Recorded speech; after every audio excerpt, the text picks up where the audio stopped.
Okay guys, so we've pretty much finished doing all of the armor painting as regards to acrylic and airbrush work. So we're going to start going into some of that dark burnt umber rust that's showing through the grey-green colour. We're going to start adding some dry pigments. So here I'm just literally blending some dry pigments in with an old brush. And that's one of the things that you'll notice mainly. A lot of my brushes that I've been using on these models are very old and split, even with the oil washes, because of what I'm actually using the brushes for. There's no point in using really good quality brushes for such harsh tasks of, you know, dabbing oil paints into craggly wounds. And same thing with these pigments there, you know, scraping pigments into cracks is it's not ideal for a good brush. So whenever you've got a brush and you think it's broken, don't chuck it in the bin. It's still going to have a purpose. Okay, so here I'm going to be making my own rust streak washes, and there's many rust colours from the MIG Abteilung range, and this is dark rust. Again, it's quite funny actually. I got everyone in the house, the kids and the wife, on pop bottle and lid bottle duties. So if you've got a bottle, don't chuck the lid. I'm collecting them. You'd be surprised at how handy they come in when you start working with oil paints. So just mixing the oil paint around to get a consistency that I want. MIG do pre-made washes, and I've got one of them and it's great, but I actually prefer working with the oil paints and the turpentine, because I can actually get the consistency exactly how I want it, as opposed to having to stick to the pre-made formula that's a consistency that you've got no way of changing really.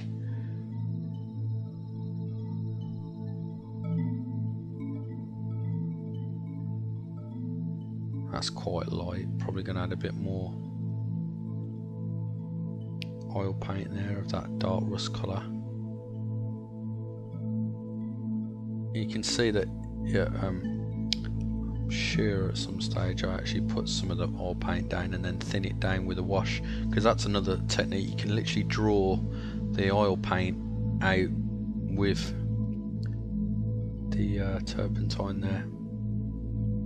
So here I'm starting to do some of those rust streaks with that wash there,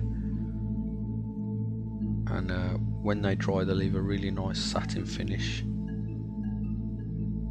which creates a nice contrast from that really chalky, worn, rusty armour plates there.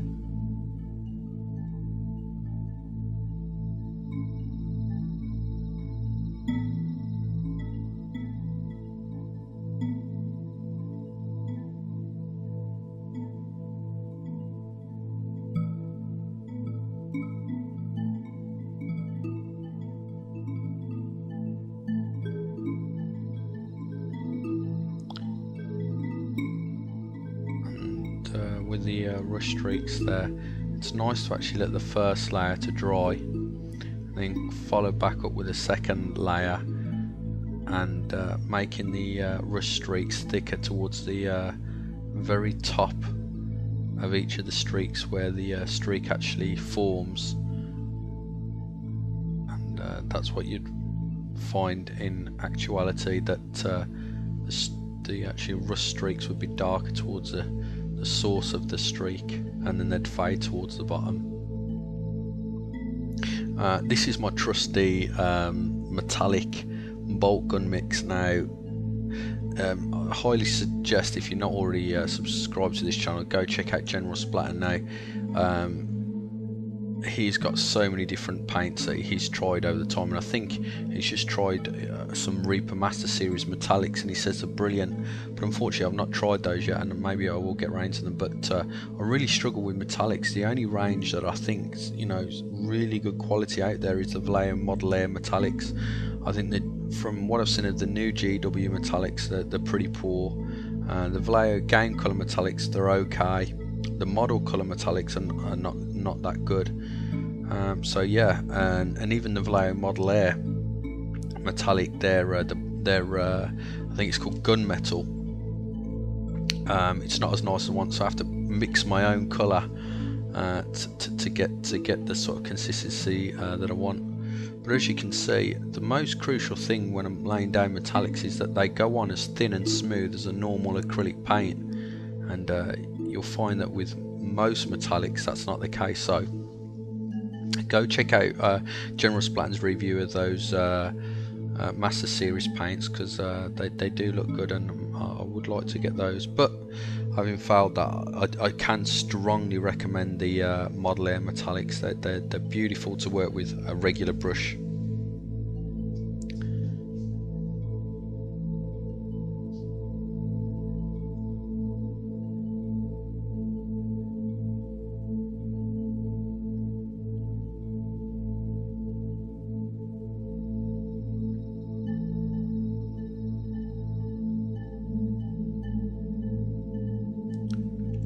Okay, here I'm using a oil wash, and I believe it's engine oil. The colour's called or engine grease from the MIG oil range there.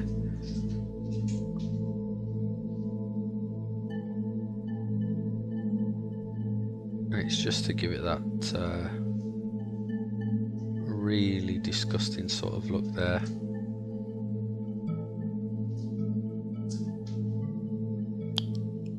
Okay, and after the engine oil colour had dried, I'm coming back in with a rush wash.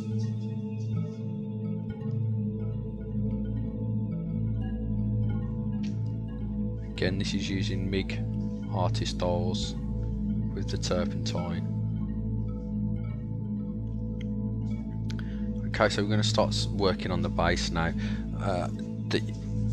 The colour on the metal objects, like the exhaust, they've all been prepared in exactly the same way as part one of this series of videos. So it was burnt umber base colour, then the chipping solution from MIG, then on top of the chipping solution we're going to be entering the Vallejo Model Air blue colour, and it's like a really dusty aged type of blue colour, very very pale in its colour. And again, it's gonna look really cool when we start adding some of those oil washes to it and start chipping it up.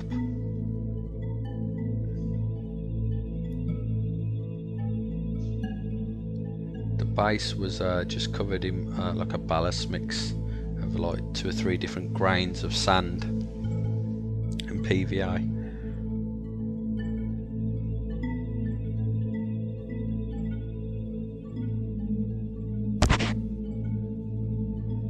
The different objects you see on the base here, you've got a Bane Blade exhaust, a Bane Blade heavy stubber, I think.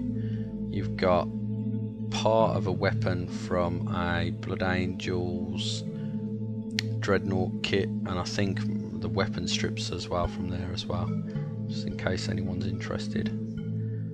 Okay, using another very special brush to chip those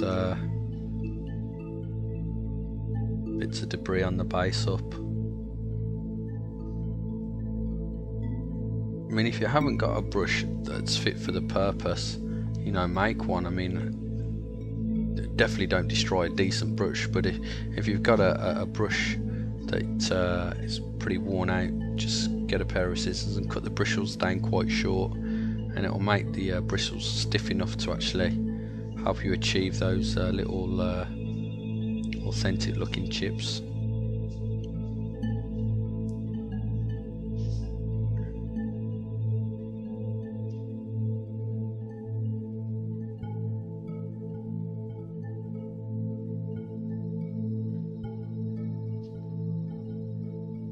the paper that you see is just to protect the peg, so I don't get any paint on that clear acrylic peg that holds the model in place from the base.